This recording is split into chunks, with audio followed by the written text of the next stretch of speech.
Hey, it's Ilse from DeskTime. In this video, we'll talk about how to set up productive and unproductive apps for your team.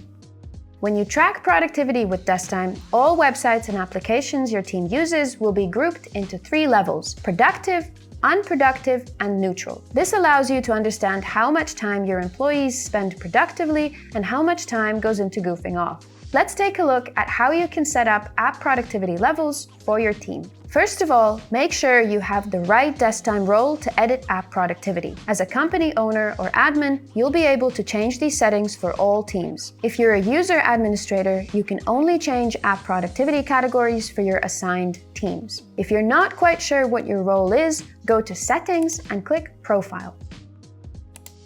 You can double-check your DeskTime user role here. If you need more info about the different permissions each role has, I'll link some helpful resources in the description below. So, once you've made sure you have access to these settings, here's how you do it. Go to Settings, then select Apps Productivity.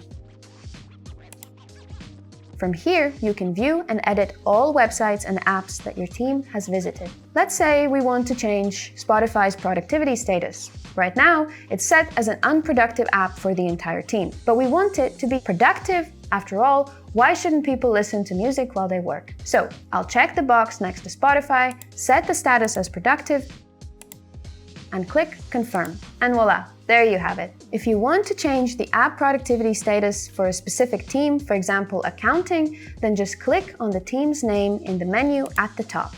An important thing to remember is that if you change the productivity status for an app before the 10th of the month, the changes will apply not just to the current and future months, but also to the previous month. But if you change it after the 10th, the new productivity status will only apply to the current and future months. The data for the month before won't change in your reports. And there you have it. That's how you can edit app productivity levels on DeskTime. Do you have any other questions about using DeskTime? Let us know in the comments below.